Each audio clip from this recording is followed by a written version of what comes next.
안녕하세요. 모두 반갑습니다. 저는 얼마 전 결혼을 해 행복한 신혼을 즐기고 있는 30대 중반의 여성입니다. 저는 결혼 전 남편과 말도 못할 우여곡절이 참 많았었는데요. 그 이유는 바로 다름 아닌 시댁도 친정 문제도 아닌 남편 회사 사장놈의 횡포와 막장 갑질 때문이었습니다. 남편을 제 하인으로 생각하는지 얼마나 괴롭히면 못 살게 구는지 도무지 살 수 없을 지경이었습니다. 아직도 그 생각만 하면 진절머리가 납니다. 하지만 저도 한 성격 하는지라 그냥 참고만 있지 않았는데요. 지금부터 그 사장놈에게 한 방 날린 사연을 이야기해 보려 합니다. 사실 저는 어느 정도 성공한 젊은 사업가로 그 사실을 남편에게 숨기고 연애 시절 만나왔었습니다. 그도 그럴 것이 저의 재력을 보고 접근하는 사람들이 많았었거든요.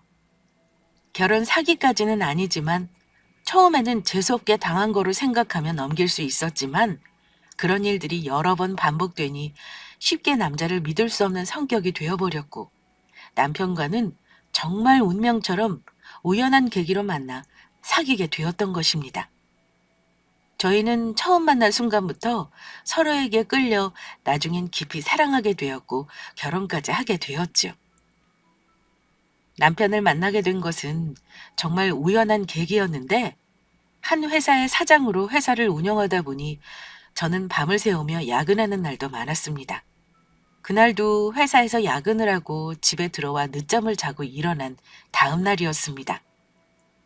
오랜만에 쓴 연차로 휴일을 맞아 전 피곤한 몸을 이끌고 무릎 튀어나온 낡은 추리닝 바지에 평소에 착용하던 렌즈가 아닌 안경을 쓴 채 편의점으로 아침을 사기 위해 나온 참이었죠. 그래서 허기진 마음에 먹고 싶었던 것을 잔뜩 사 봉지가 터질 듯 담아 걸어가는데 물건을 너무 많이 담아서인지 봉지가 뜯어지며 음료며 과자며 바닥에 쏟아졌고 도시락까지 엎어져 바닥에 밥과 반찬들이 나뒹굴었습니다. 갑작스레 벌어진 일에 당황한 것도 있었지만 사람들이 오가는 대낮 오후 그런 일이 벌어지니 여간 부끄러운 것이 아니더라고요. 그래서 저는 생각할 겨를도 없이 쏟아진 과자며 음료를 주워 담았고 엎어진 도시락을 급한 대로 손으로 쓸어 담고 있었습니다. 그런데 그때 옆에서 한 다정한 남자의 목소리가 들려오는 것이었어요. 저 괜찮으신가요? 제가 도와드려도 좋을까요? 평일 오후 회사에서 직장인들이 점심을 먹기 위해 밖으로 나오는 시간이었고 남편도 밥을 먹기 위해 밖으로 나온 것인지 멀끔한 정장 차림이었습니다. 그는 그렇게 말하며 같이 음료며 과자를 담아주다 급하게 편의점으로 가 물티슈와 휴지를 사와 쏟아진 저의 도시락을 담아주기 시작하더라고요. 그리고 마지막에는 저에게 물티슈를 건네며 말했습니다. 예쁜 숙녀손이 반찬들 때문에 지저분해졌네요. 이걸로 닦으세요. 아, 고맙습니다. 그때는 친절을 베푼 남편에게 고마움도 컸지만 괜찮은 남자에게 저의 망가진 추한 모습을 보였다는 생각에 부끄러운 마음이 더 컸습니다. 그래서 어떻게든 지금 상황을 정리하고 도망치고 싶은 마음이었습니다. 그래서 저는 남편이 준 물티슈를 급하게 제 손에 묻은 반찬 얼룩들을 닦고 황급하게 남편에게 인사를 하고 자리를 떠나려 했습니다. 정말 고맙습니다. 그러면 저는 이만 가볼게요. 그런데 도망치는 저의 발길을 남편이 잡는 거였어요. 저, 이것도 가지고 가셔야죠. 알고 보니 제가 급한 마음에 물건을 주워 담다 보니 먼 곳에 떨어진 캔커피를 보지 못했던 것입니다. 남편은 급하게 그 물건까지 살뜰히 챙겨준 것이었습니다. 더욱 부끄러워진 저는 홍당무처럼 붉어진 얼굴로 급하게 남편이 건넨 캔커피를 받아들었습니다. 아, 제가 이걸 보지 못했네요. 그러면 이만 가보겠습니다. 그렇게 저는 남편이 무안할 정도로 황급히 자리를 떠나다 잠시 걸음을 멈추었습니다. 제가 정말 난감한 상황에 남편도 부끄러움도 참고 저를 도와준 것일 텐데 아무리 그래도 이렇게 도망치듯 자리를 피하는 건 아닌 것 같았던 거예요. 그래서 저는 도망치는 저를 멀뚱히 쳐다보고 있던 남편에게 다가갔습니다. 저 괜찮으시다면 오늘 일에 대해 답례를 하고 싶은데 연락처라도 알 수 있을까요? 네? 제 연락처요? 아, 정말로 다른 뜻은 없고 오늘 도와주신 것에 대해 정말 감사해서요. 불편한 게 아니시면 밥을 사드리고 싶은데 연락처를 알려주실 수 있을까요? 제 말을 듣고 한동안 저를 가만히 응시하던 남편은 쾌활하게 웃으며 저에게 자신의 핸드폰을 내밀었습니다. 뭐 다른 뜻이 있어도 저는 괜찮을 것 같은데요. 여기에 핸드폰 번호 찍어주시면 제가 연락드리도록 하겠습니다. 저는 그때 하도 정신이 없던 상황이라 남편이 했던 말의 의미를 제대로 알아듣지 못했었는데 엉뚱한 저의 모습이 왠지 그에겐 마음이 들었던 듯합니다. 누가 봐도 저에게 하는 것은 작업 멘트였는데 저만 알아듣지 못했던 거예요. 그래서 저는 남편에게 스스럼 없이 저의 핸드폰 번호를 찍어주었고 며칠 후 제가 먼저 남편에게 연락해 저녁 약속을 잡아 만나게 되었습니다. 그렇게 저는 첫 데이트 같지 않은 첫 데이트를 하게 되었고 남편이 저에게 직업을 물어보게 되었습니다. 알고 보니 남편은 저와 같은 동종업계에 일하는 사람으로 회사의 회계 직원으로 직장 생활을 하고 있었습니다. 그런데 현정 씨는 무슨 일을 하는지 물어봐도 될까요? 저는 남편 말에 뜨끔하며 조금 머뭇거렸습니다. 왜냐하면 제가 무슨 일을 하고 있는지 알고 저의 재력만 보고 다가와 저에게 상처 주었던 남자들의 얼굴이 떠올랐으니까요. 게다가 제가 운영하는 회사는 같은 동종업계라면 누구나 다 아는 나름 잘 나가는 회사라 저의 정체를 들킬까 차마 제가 그 회사의 사장이라는 말을 할 수 없었던 거예요. 저는 그래서 남편에게 진실이면서 거짓인 이야기를 해야 했어요. 저는 프리랜서로 문구 디자이너로 일하고 있어요. 와, 문구 디자이너요? 알고 보니 현정 씨 능력자셨군요. 디자인 일이 아무나 하는 것이 아니라고 들었는데 이런 능력 있는 분을 만나 뵙고 정말 영광입니다. 하는 일은 다르지만 같은 문구 쪽 일하시는 분을 만나게 되니 너무 반갑네요. 네, 저도 반갑네요. 저는 사실 문구 회사의 디자이너로 근무했던 평범한 직장인이었습니다. 그러다 저의 이름을 걸고 저만의 디자인이 담긴 제품을 만들어 보고 싶다는 생각에 회사를 나와 그동안 회사에 다니며 모아두었던 돈으로 작은 문구 회사를 차리게 되었고 젊은 여성 고객층에 어필할 디자인 아이디어가 담긴 다이어리 제품을 내놓아 그것이 대박이 나면서 사업을 확장하게 되었습니다. 그 후 저는 여러 종류의 다른 문구 제품들을 기획하며 내놓게 되었고 운이 좋게 선보이는 제품마다 히트를 치며 그렇게 사업이 커가게 되었습니다.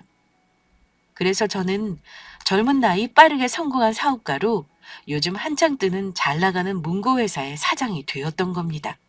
그러니까 한 회사를 운영하는 사장이었지만 디자이너로서 일하고 있던 것도 사실인지라 저는 살짝 거짓말을 못해 남편에게 그냥 프리랜서로 일하는 디자이너라 소개를 했던 것이죠. 양심에 찔리는 것도 사실이었지만 다시는 예전처럼 제 능력과 조건만 보고 다가오는 남자를 만나게 돼 상처받게 될까 과거의 상처로 인해 그때는 두려움에 저도 모르게 거짓말이 나와버렸던 겁니다. 더군다나 남편이 너무 마음에 든 나머지 잘해보고 싶은 마음이 간절했거든요. 그날 남편과 헤어지며 다음에 또 만날 수 있는지 남편에게 애프터 신청을 하려고 했는데 남편도 제가 마음에 들었던 것인지 먼저 저에게 애프터 신청을 해오더라고요. 우리는 그렇게 자연스럽게 만남을 이어가며 연인이 되어 연애를 시작하게 되었습니다. 그리고 남편은 상상했던 것보다 더 좋은 사람으로 그동안에 만났던 남자들과는 정말 다른 사람이었습니다. 남편이 저에게 청혼을 해왔는데 전 그를 시험을 해보려 나는 가난한 집에서 태어나 결혼해도 저희 부모님의 생활비까지 책임져야 한다며 빚도 많다고까지 이야기를 했었거든요. 그런데도 남편은 서로만 있다면 못 해낼 것도 없다며 그런 건 우리가 같이 살면서 하나씩 해결해서 나가면 되는 것이고 저의 부모님이면 자기 부모님이 된다고 하더라고요. 그러면서 부모님이 힘들면 자식들이 도와주며 살펴주는 것은 당연한 거라며 자신도 보태겠다며 결혼해도 계속 같이 도와드리자는 것이었습니다. 남편은 저의 조건이나 능력이 아닌 오롯이 저라는 사람만 보고 저를 진심으로 아끼고 사랑해주는 사람이었던 것입니다. 게다가 시댁 부모님도 모두 좋으신 분들이라 아들놈이 이성에게 관심 없어 평생 혼자 살 것 같아 포기하고 있었는데 어떻게 제 아들 마음을 사로잡은 거냐며 데려가줘서 고맙다며 저를 몹시 마음에 들어 하셨습니다. 요즘 젊은 사람들 같지 않게 똑 부러져 열심히 사는 제 모습이 마음에 드신다면서요? 이런 예쁜 며느리가 집에 들어와 정말 좋다면서 기뻐하셨습니다. 그래서 저는 조만간 남편에게 모든 진실을 고백하고 사과하며 제가 사실 문구회사를 운영하는 사장이란 사실을 밝혀야겠다고 생각을 하였습니다. 더는 그를 속여서는 안 되겠다는 마음이 든 것이죠. 그런데 모든 것이 순조롭게 풀려나간다고 생각했던 것도 잠시, 문제는 예상치 못한 뜻밖의 곳에서 벌어졌습니다. 바로 그의 회사였죠. 남편이 점점 회사 생활을 버거워했던 것입니다. 말을 하진 않았지만 최근 들어 더욱 얼굴이 안 좋아지는 그의 모습에 먼저 말해주길 기다리며 지켜만 보던 저는 참을 수 없는 지경에 이른 것입니다. 갑작스레 그의 몸무게가 7kg이나 빠지며 여기저기 아픈 곳까지 생겨났으니 말입니다. 재훈 씨, 회사에 무슨 일 있는 거야? 요즘 야근도 잦아지고 나 만나도 속 안 좋다며 밥도 잘 못 먹고 많이 힘들어 보여. 아, 아니야. 힘들긴. 회사 잘 다니고 있는데 너무 걱정하지 마.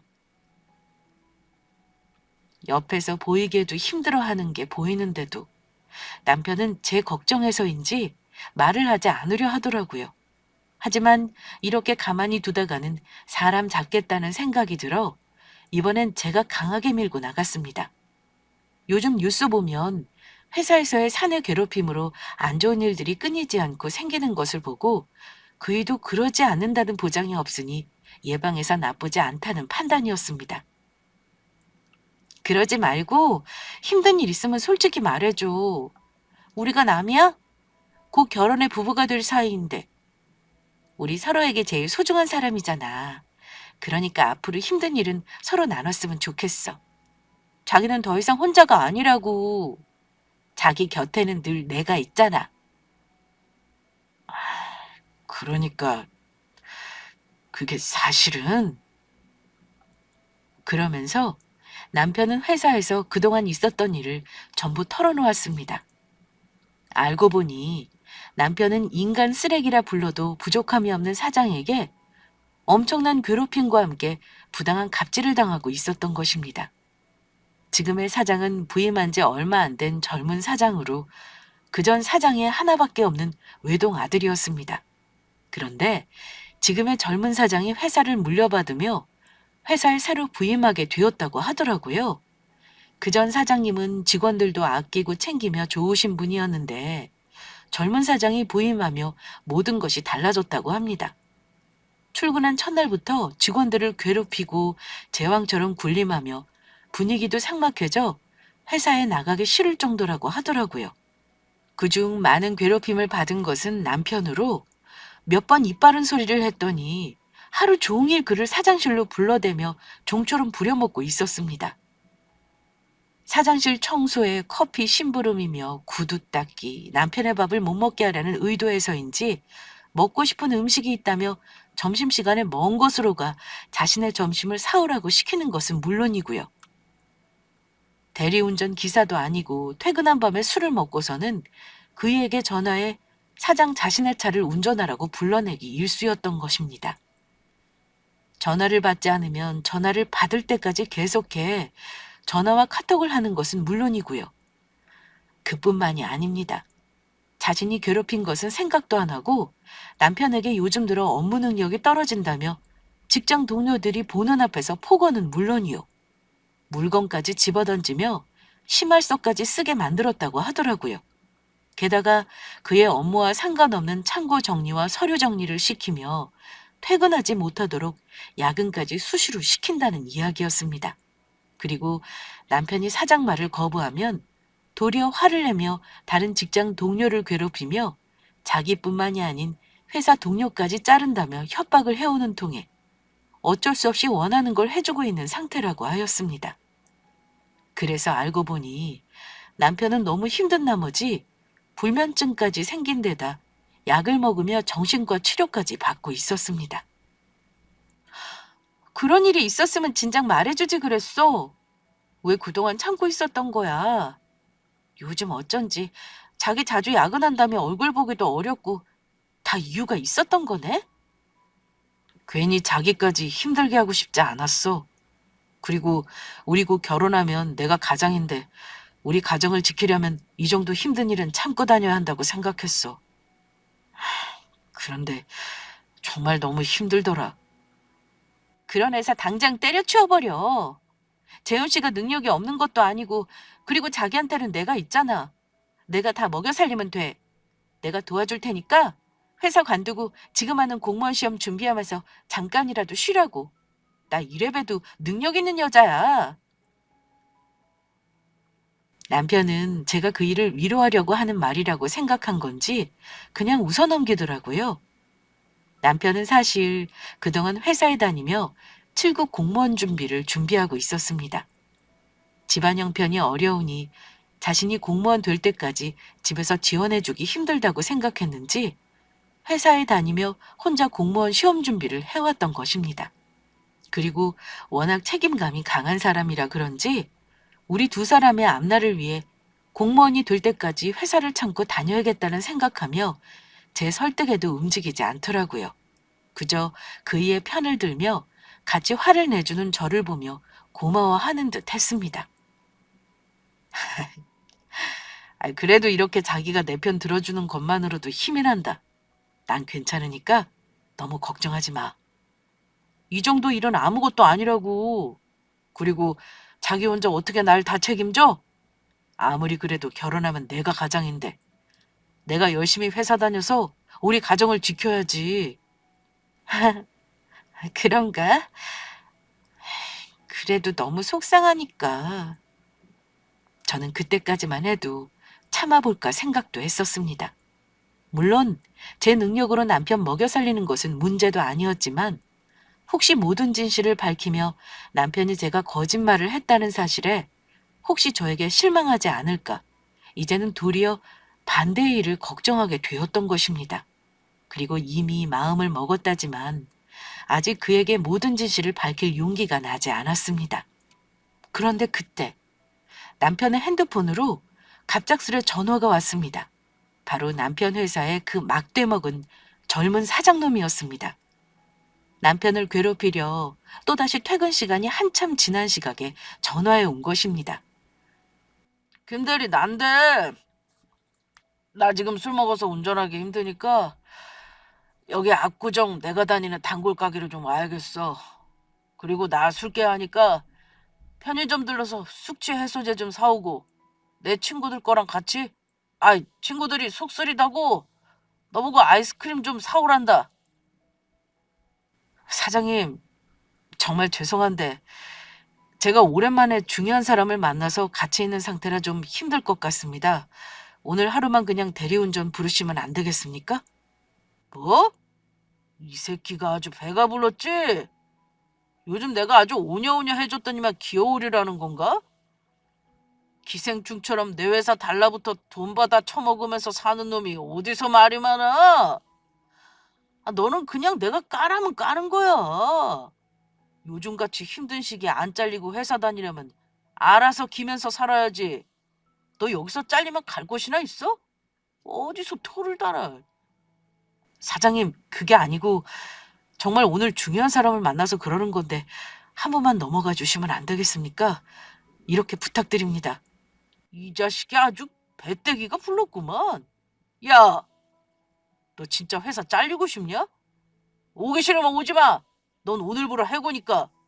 우리 회사 오고 싶어하는 사람들이 밖에 널리고 널렸어. 이게 먹고 살게 해줬더니 감사한 줄 모르고 기어올라? 내일 박 부장 불러서 아랫사람 교육 똑바로 하라고 한마디 해줘야겠어. 아니, 아랫사람 교육 제대로 하지 못한 박 부장도 아예 같이 자르면 되겠네. 남편의 자동차 스피커폰으로 들리는 사장놈의 말에 저는 더는 참을 수가 없었습니다. 옆에서 모든 대화를 듣고 있던 저는 그냥 사장놈을 향해 일침을 날렸습니다. 야, 네가 뭔데 우리 자기를 자르겠다 말겠다 하는데 요즘 이유 없이 함부로 자르면 법에 걸리는 것도 모르는 거냐, 이 무식한 자식아? 뭐? 넌 뭔데 끼어들어? 나? 나 이 사람이랑 결혼할 사람이다. 어쩔래? 아하! 김대리 이 자식 중요한 사람 만나 못 온다더니 겨우 여자친구나 만나려고 그런 거짓말을 한 거였어? 너 진짜 해고야, 해고?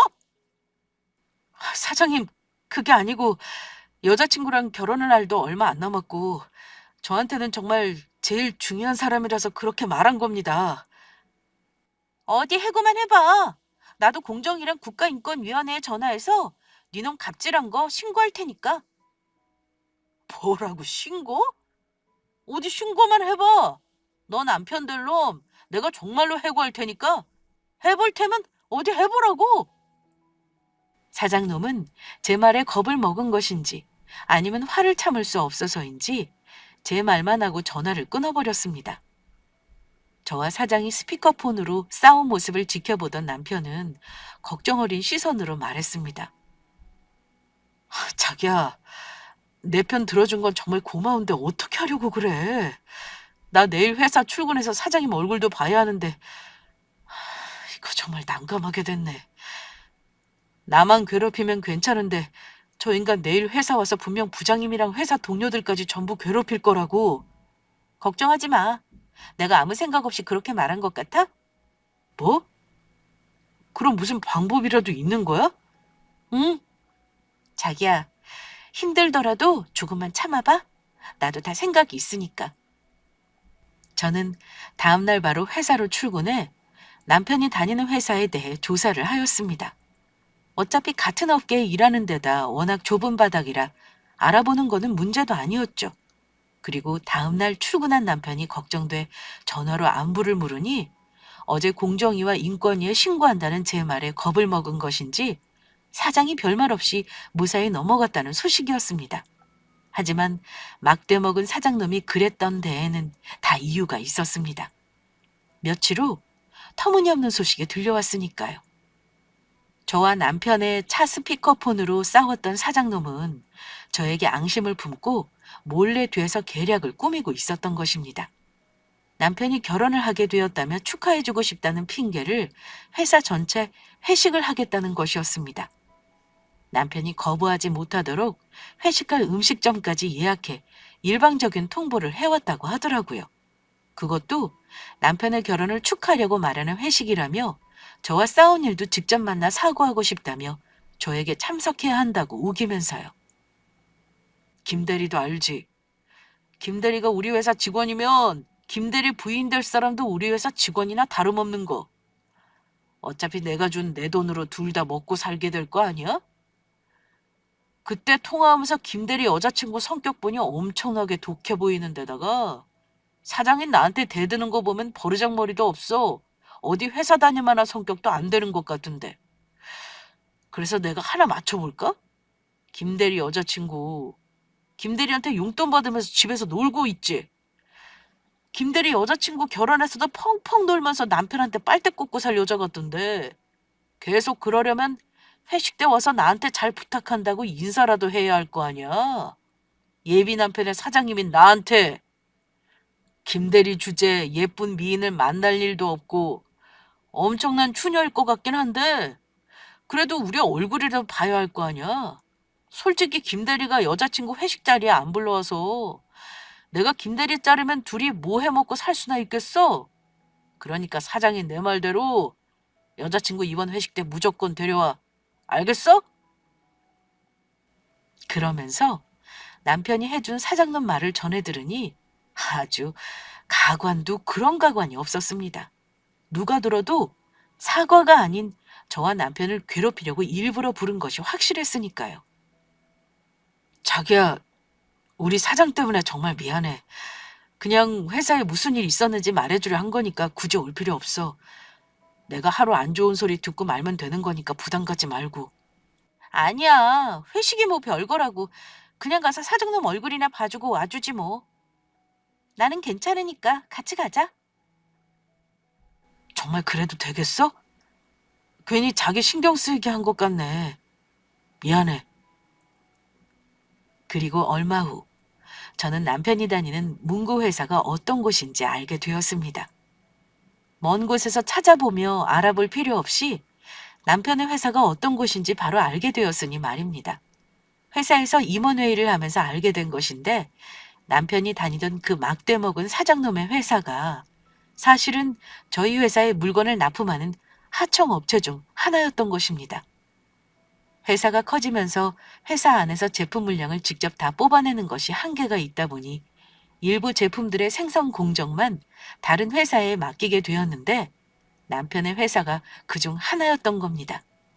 남편 회사 이름을 들으면서 어디서 많이 들어봤던 이름이라 생각했지만 워낙 여러 회사와 거래하고 있고 사장인 제가 전부 신경 쓰는 것에는 한계가 있어 전혀 생각하지 못하고 있었던 것이죠. 요즘 회사에서 납품하는 제품들의 점점 질이 떨어지면서 저희 회사 쪽에서도 여러 번 클레임을 걸며 해결하고 있어 골치를 썩이고 있기도 했습니다. 저런 놈이 운영하는 회사이니 제대로 된 제품이 나오긴 어려웠던 것이죠. 이거 아주 잘 됐네요. 예?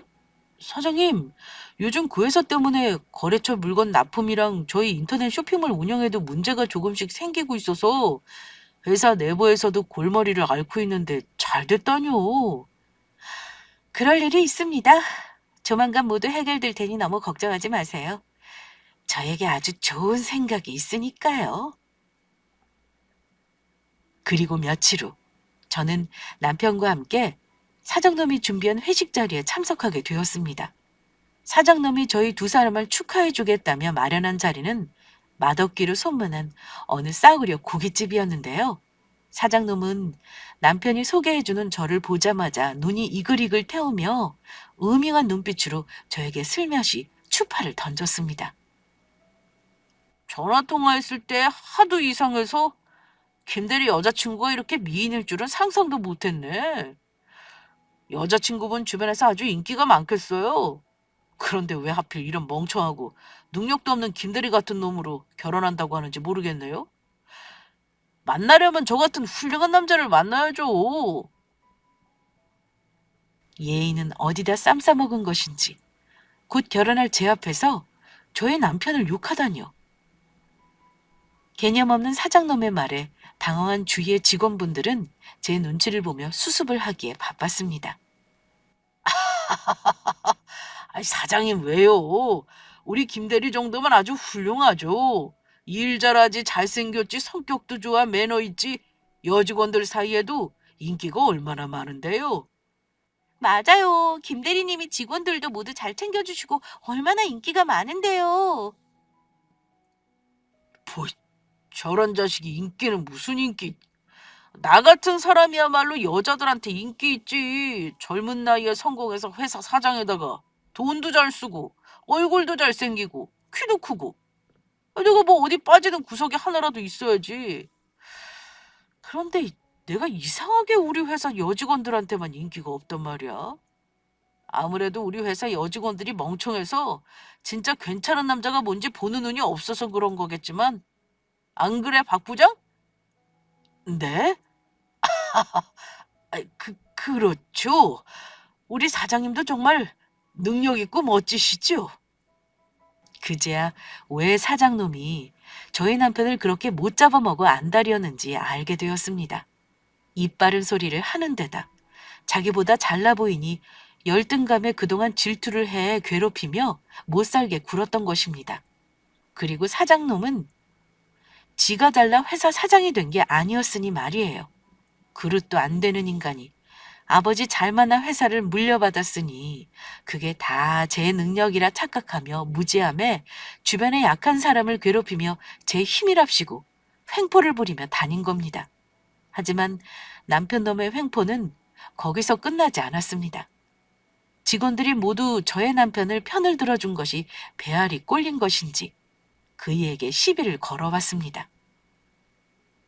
불판이 다 탔다며 그이에게 불판을 갈게 하는가 하면 고깃집에서 갑작스레 케이크를 먹고 싶다며 사오게 하질 않나 가게 안이 덥다며 부채질까지 시키는 것이었어요. 그런데 남편이 불평 한번 하지 않고 묵묵히 시키는 일을 하자 그것이 더욱 사장놈을 열받게 했던 것인지 술을 거하게 취한 사장놈이 이번엔 제 옆에 앉아있던 직원과 자리를 바꿔 제 옆에 앉았습니다. 그리고 이제는 저를 향해 아예 노골적으로 찝쩍거렸습니다. 제 재력을 보고 다가오는 남자들이 많아서 그랬지 저도 어딜 가면 미인이란 소리 듣는 사실 인기 많은 여자였거든요. 그런데 김대리 여자친구 나보다 연상이라고 했나? 그러면 누나겠네. 나처럼 연하는 어때 누나? 막대 먹은 놈이 이제는 배는 게 없는지 저에게 대놓고 반말까지 해댔습니다. 능력 없는 저 자식보다는 내가 훨씬 괜찮지 않아? 나한테 오면 내가 잘해줄게. 뭐하러 저런 능력 없는 놈한테 가서 고생하려고 해. 보아하니 나이도 있고 능력도 없어서 결혼하면 집에서 애 낳고 아이나 돌봐야 할 텐데. 누나, 어차피 결혼해서 빨대 꽂으려면 나 같은 놈한테 잘 보여서 빨대 제대로 꽂으라고. 사장님, 그만하시죠. 저와 결혼할 제 아내 될 사람입니다. 아무리 사장님이라고 해도 더는 못 봐드립니다. 뭐? 김대리, 이 자식이 뭘 잘못 먹었나? 니까짓 게 안 봐주면 뭘 어떻게 할 건데? 너 회사 잘리고 싶어서 그래? 어디 여자친구 앞에서 망신 좀 줘볼까? 덤비려거든 네 주제를 알고 덤벼. 나한테 붙어서 내 돈이나 받아먹고 사는 놈이 무슨 말이 많아. 김대리 여자친구, 아니 누나, 내 잔에 술이나 좀 따라봐. 나도 예쁜 여자가 따라주는 술이나 좀 한번 받아 먹어보자. 자기야, 술 안 따라줘도 돼. 그런 거 하지 마. 이런 지저분한 말 들을 필요도 없어. 내가 회사 관둘 테니까 우리 그만 가자. 제 앞에 술잔을 내미는 사장놈의 모습에 남편은 정말 화가 많이 났는지 떨리는 목소리로 저를 말리며 회사를 관두겠다는 말까지 했습니다. 그런 그이의 말에 저는 생긋 웃으며 답했습니다. 아니야, 소중한 우리 재훈 씨 밥 벌어먹게 해주시는 능력 있고 잘생긴 사장님인데 내가 아주 깍듯하게 잘 모셔야지. 사장님 말씀대로 사장님이 월급 안 주시면 우리 둘이 뭐 해먹고 살겠어? 그리고 술 따라주는 게 무슨 대수라고. 제가 저의 남편이 아닌 자신의 편을 들어준다고 생각했는지 제 말에 사장님은 해벌쩍해졌죠. 와, 누나! 정말로 내 스타일이다. 이따 끝나고 나랑 따로 만나서 술 한잔 하는 건 어때? 아니면 우리 집으로 올래? 나 사실 혼자 살거든. 어머, 사장님. 정말로요? 안 그래도 잘 됐네요. 우리 곧 좋은 자리에서 따로 만날 것 같은 예감이 들었는데. 제 답에 사장놈은 무슨 더러운 역겨운 생각을 하는 것인지 술로 붉어졌던 얼굴이 더욱 붉어지며 들떠 있었습니다. 저는 그런 사장놈의 술잔에 소주를 따라주기 시작했습니다. 자, 능력 있는 잘생긴 사장님, 제 술 한 잔 받으시죠? 그리고 저는 사장님의 술잔에 술을 철철 넘치게 따라주다 못해 벌떡 일어서 그놈의 머리에 소주를 콸콸 부어버렸습니다. 아유, 이게 무슨 짓이야? 이 거지 같은 게, 야, 너 죽고 싶어? 어디서 개가 짖나? 그리고 저는 사장놈의 뺨을 있는 힘껏 갈겨버렸습니다. 뭔 거지 같은 게 어디서 갑질이야. 그리고 능력은 무슨 능력? 능력도 안 되는 게 제 아빠 잘 만나서 회사 물려받은 주제야. 어디서 잘난 척이야. 그리고 넌 거울도 안 보니? 너 같은 놈을 누가 잘생겼다고 했다는 거야? 먹다 남은 꼴뚜기 같이 생긴 놈이. 우리 자기가 정말 잘생기고 잘났지. 너 같은 놈을 보고 바로 추남이라고 하는 거야. 추남. 알겠니? 자기야, 그리고 회사 관둔다고 한 거 맞지? 이 거지 같은 회사 정말로 관둬버려. 내가 먹여 살릴 테니까 걱정하지 말고. 자기 해왔던 7급 공무원 시험 준비나 해. 안 그래도 자를 생각이었는데 잘 됐네. 김대리 넌 오늘부로 해고야. 내일부터 내 회사 나오기만 해봐. 가만 안 둘 테니까. 그리고 뭐 7급 공무원 시험? 너같이 머리 나쁜 놈이 그런 거 공부해서 붙을 수 있을 것 같으냐? 그리고 내가 너희 두 연놈 폭행이랑 상해죄로 고소해버릴 거야. 빨간 줄 그어서 밥줄을 끊어놓을 테니까 그렇게 하려고. 아주 평생을 후회하게 만들어주겠어. 그리고 너 나보다 나이 많은 아줌마. 얼굴이 조금 반반한 것 같아서 나한테 잘 보이면 먹고 사는 것도 걱정 없이 내가 데리고 있어주려 했는데 김대리 같은 놈 만나서 나락으로 가게 생겼네. 남자 한번 잘못 만나서 인생 망치는 게 뭔지 내가 보여줄게. 어디 한번 죽도록 고생 좀 해봐. 길길이 날뛰는 사장놈을 저는 한껏 비웃어주며 말했습니다. 인생 망치게 되는 것은 너겠지. 나야말로 지금까지 네가 나한테 했던 말들 다 녹음해 놓았으니까 나야말로 너 성희롱으로 신고할 거야. 알겠어? 뭐, 뭐라고? 어디 해보자는 건데. 능력도 없어서 남자친구 월급이나 받아먹고 사는 주제에 뭘 믿고 함부로 대드는 건데. 네 남자친구 잘리면 너도 같이 굶어 죽는 거라고. 요즘같이 취업하기도 힘든 세상에 데리고 있는 것도 감사하지 못할 망정 나한테 잘려서 어디 한번 고생 좀 해봐. 누가 그래? 내가 남자친구 월급 받아먹고 산다고? 그리고 남자친구 네 거지 같은 회사 잘려도 우리 굶어 죽지 않거든? 오히려 떵떵거리며 아주 잘 살지? 아참, 그리고 아직 내 소개를 안 했지? 자, 내 명함 줄 테니까 내가 누군지 네 놈 두 눈으로 똑똑히 확인해봐. 그러면서 저는 제 명함을 내밀었습니다. 그리고 제 명함을 확인한 순간 사장놈의 얼굴은 삽시간에 어두워지며 쥐주군도 조용해졌다가 갑자기 몸을 벌벌 떨며 횡설수설 하더라고요. 당신은, 그러니까 당신 정체가. 그래, 내가 니놈 회사 일감 주면서 니놈 밥 벌어먹게 살게 해주고 있는 회사 대표다. 어디 내 회사 하청업체 사장님 주제에 꼴값이야? 꼴값은? 앞으로 밥줄 끊기는 건 내 놈이 될 테니까 각오해. 요즘 당신네 회사에서 납품하는 제품들 품질도 엉망이고 안 그래도 얼마 있으면 계약 만료라 납품업체 바꿀까 고민했는데 아주 잘 됐어. 너야말로 앞으로 쫄쫄 굶게 해줄 테니까 그렇게 알아. 이제 니놈 회사랑 거래도 끝이야. 아이고, 이사장님, 한 번만 봐주십시오. 제가 이 사장님인 줄 알았다면 절대 안 그랬을 텐데 몰라서 그랬습니다. 제발 한 번만 봐주세요. 뭐? 나보고 너 같은 놈한테 빨대를 꽂고 살라고? 술을 따라봐? 어디 조금 전에 했던 거 다시 한번 해봐. 너 그거 다 성희롱이야. 그리고 집에 있으면 다 빨대 꽂고 사는 거니? 집에서도 여자들이 할 일이 얼마나 많은데 남편 보내고 살림하고 아이들 보느냐고 얼마나 밤낮으로 고생하는데 어디서 감히 그딴 소리를 해.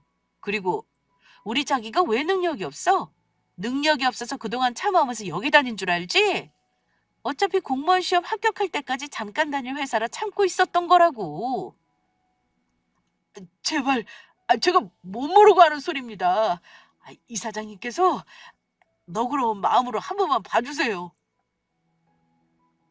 남편 회사 사장놈은 그러고도 안 되겠는지 무릎을 꿇고 저에게 싹싹 빌다 저희 남편에게 기어가 눈물을 흘리며 그의 바지가랑이를 잡고 애원했습니다. 김대리, 아니, 김대리님! 그동안 못 모르고 함부로 까불어서 죄송합니다.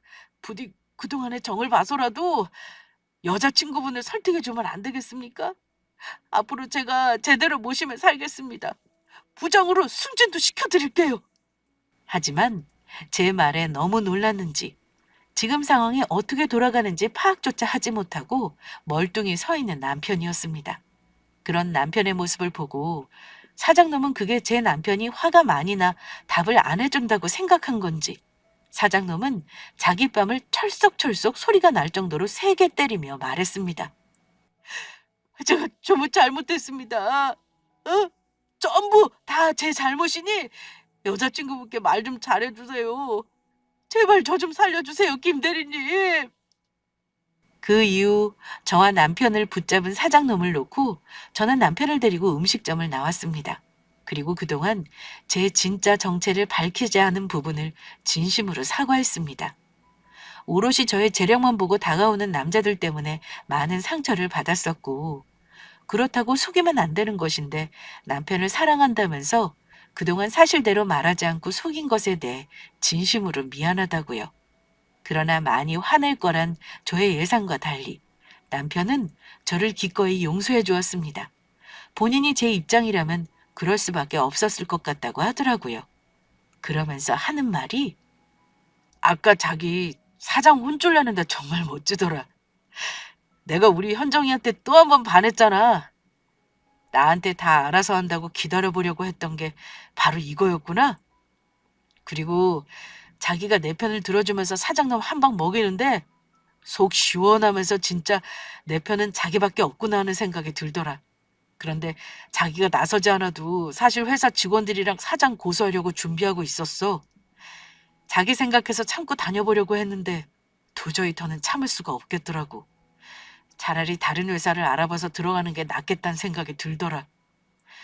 그동안 사장이 한 폭언들 핸드폰으로 전부 녹음해두면서 여자 직원들 성희롱한 것도 CCTV에 남은 게 있어서 동영상을 따로 저장해 두었었어. 저는 바로 다음날 남편네 사장놈을 불러 사장놈 회사와 계약 해지를 통보하였습니다. 아직 4개월이란 계약 기간이 남아 있었지만 절대 그때까지 기다려주고 싶지 않았거든요.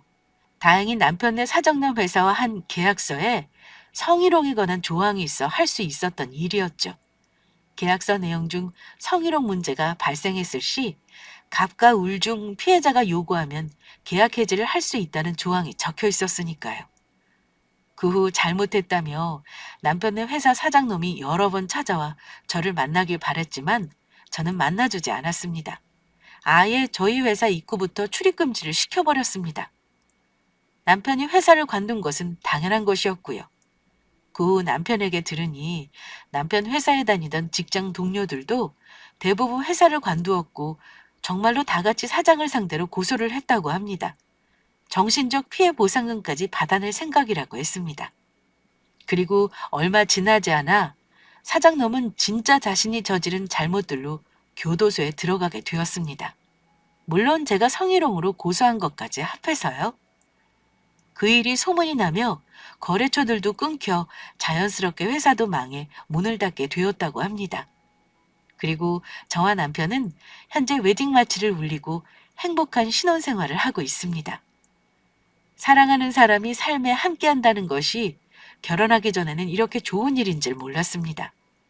그런데 사랑하는 사람이 곁에 있으니 아무리 힘든 일이 있어도 버티게 되는 힘이 생기더라고요. 결혼하고 전 바로 힘들게 사시던 시부모님을 위해 좋은 집으로 이사시켜 드렸습니다. 고생해서 번 며느리 돈으로 절대 그럴 수 없다며 시부모님도 남편도 엄청 반대가 심했지만 이렇게 좋은 남편을 저에게 주셔서 감사하다는 저의 표현이었습니다. 지금의 남편을 만나지 않았다면 전 평생 남자에 대한 불신만 가득한 채 외롭게 살았을 테니까요. 남편을 만나 상대방의 조건이 아닌 오롯이 사람만 보고 사랑해주는 사람이 세상에 있다는 사실을, 제가 사랑받을 수 있다는 존재란 사실을 알게 되었으니까요. 나름대로 자존감 높은 자신이라 생각했지만 그 전에 상처들로 정말 내가 못나서 그런 건 아닐까 하고 주눅이 들어 있었거든요. 그 모든 걸 바꿔준 사람이 바로 지금의 남편입니다. 그런 저를 향해 시부모님은 자신들이 무슨 복을 받고 태어났기에 이런 좋은 며느리를 만난 것인지 모르겠다면서 눈물까지 흘리시며 많이 고마워하셨지만, 많은 복을 받고 태어난 건 도리어 지금의 남편을 만난 제가 아닐까 생각합니다. 그리고 제 이야기를 마치며 또 한 가지 좋은 소식을 알려드리자면, 남편이 7급 공무원 시험에 합격했다는 것입니다. 저는 합격하지 못해도 내가 먹여 살리면 되니 걱정하지 말라고 했지만, 남편은 그게 아니라고 하더군요. 자기가 저보다 돈을 적게 벌더라도 엄연한 집안의 가장이니 집안의 버팀목이 되어야 한다고요. 그이는 제가 기댈 수 있는 그런 멋진 남편이 되고 싶다고 하더라고요. 그래서 남편은 공무원 생활을 열심히 하며 직장에 다니고 있고, 저 또한 남편 덕에 안정감을 느껴서인지 사업을 확장하며 회사도 더욱 잘 되고 있습니다. 제가 남편을 만나며 느낀 것은 살면서 조건이라는 것이 전부가 아니란 사실입니다. 때로는 나를 알아주는 좋은 사람을 만나는 것이 나를 진짜 행복하게 하는 열쇠가 될 수 있다는 것을 모두 잊지 않으셨으면 해요. 조건이란 것은 금세 변할 수도 있고 사라질 수도 있는 것이니까요. 변하는 것보다 변하지 않는 곳에서 여러분들도 모두 행복을 찾으셨으면 합니다. 그러면 모두 서로 사랑하시며 행복하게 사시길 바라겠습니다. 감사합니다.